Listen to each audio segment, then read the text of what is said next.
Outside the Box Reviews, we were taking a look at the Amok Time Monstars Day of the Dead Bub figure from George Romero's Day of the Dead. I had previously picked up a couple different zombies from Amok Time, and I was fairly impressed with those releases. So I went to complete their 7-inch zombie trilogy with this figure, the iconic Bub zombie from Day of the Dead. Now, if you haven't seen the movie, Bub is the zombie that's taught to be more human again, and this figure does a great job of reflecting that with a bunch of relevant accessories. So let's take a closer look. First off, Bub comes with a very nice display base. This is the wall of the bunker where Bub was chained up. This was a part of a section, so you would have seen like 3 or 4 of these kind of looking pieces side by side on the wall. We can see the brick behind it splattered in some great looking blood, very dirty and grimy looking. Then the metal structure around it, we have all the rivets detailed in, as well as the little loops up here, even a nice kind of rough texture up here along the top and seen on the sides as well. Then here on the base we kind of have the tile, concrete, whatever it is, floor. We got cracks in it. We have kind of putty or seam filler here along the edge, and then a grate on the floor. More blood splatter throughout the whole thing. The back and the bottom are plain and unremarkable, but you're not going to display it that way anyway. Bub comes with a gun, which is very nicely detailed. We have the little brown section here on the handle. There's some silver dry brushing throughout, and just a lot of really nice detail on this piece. Unfortunately, Bub doesn't hold it very well. At least on mine, his index finger isn't separated out from the rest of his fingers, so it can't go through the trigger guard, though it does look like mine might be stuck.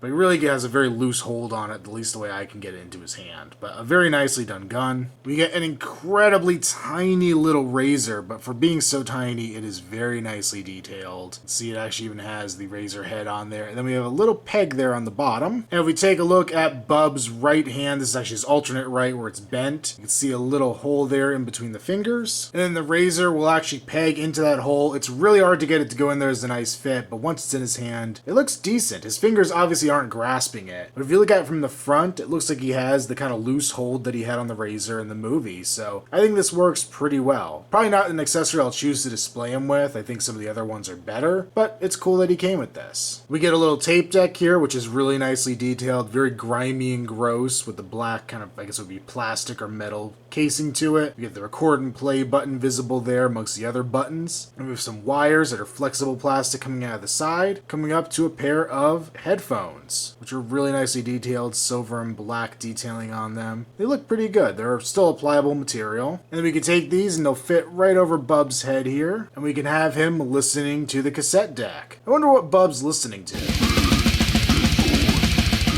Of course, Cannibal Corpse. What else would it be? And last but not least, we get this grimy old bucket, but we can see there's some blood dripping out of it, and if we look inside, it's full of a bunch of gross innards and stuff, with a very nice, generous amount of gloss added in there to make it look bloody and nasty. And I think Amok Time did pretty well with Bub. These figures are pretty much on par with any of the earlier NECA stuff, the cult classics and things like that. So you get some really nice sculpting and paint work, even if they usually end up being very statue kind of figures.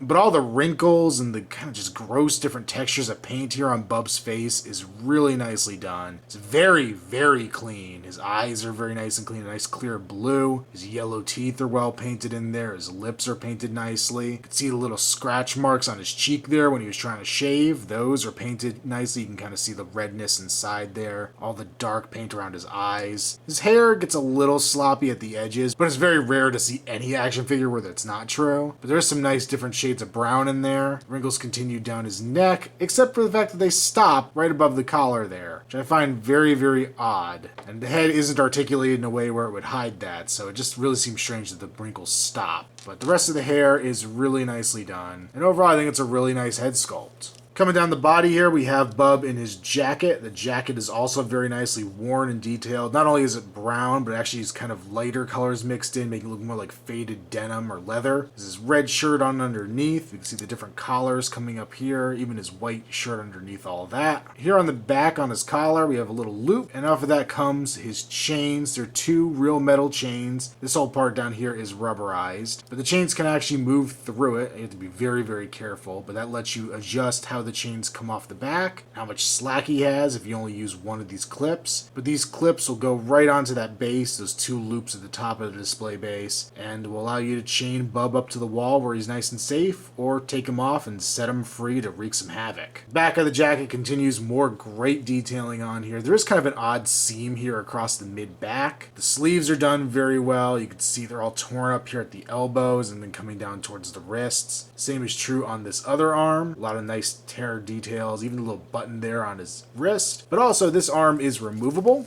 and we can replace it with the aforementioned bent arm, the one that holds the razor here. And this is a gimmick I'm usually not very happy about on figures. It really drives me nuts that you could have just given us some elbow articulation. These figures came out around the time where Mezco was doing that on their horror figures. So to me, it seems like they should just include it. But at least here they have the excuse that there's some ripped sculpting going through the elbow, so maybe this is trying to keep the sculpt from being too disrupted. The jacket is slightly rubberized. You can peel it back and get a little better look at his shirt. You can see the buttons going through it and how it's untucked here at the bottom. Not very rubberized down here at the bottom. Pants are pretty simple, basically dark jeans or slacks, but there's some nice wrinkles in there, some details and everything on there, the pockets and the stitching and stuff. But overall, these are a lot more plain than the rest of the figure, even less paint detailing with the dirtiness and everything going on here. Though we do have some rips here in the front, and then some very plain shoes, mostly black, with a little bit of brown dry brushing on there to bring out some detail. And of course, we do have the one peg hole to go onto the base. Now, I made the comment earlier about these Monstars figures being very much like statues, but Bub actually has more articulation than I was anticipating. We do have a swivel cut at the base of the neck, so we can turn his head side to side. There's no up and down motion or anything like that. We do have pin and socket shoulders, which surprised me, so they'll go out to the side as well as forward and back, and launch his razor off into oblivion.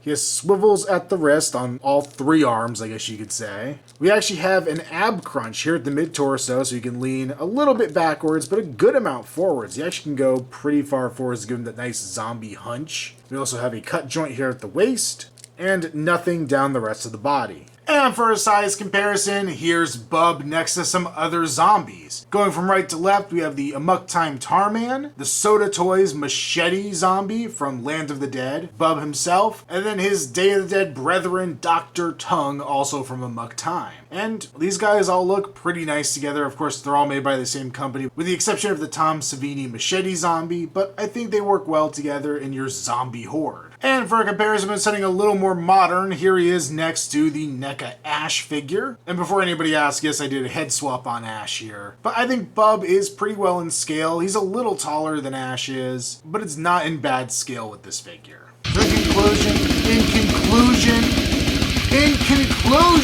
hey Bub, can you shut that off for a minute?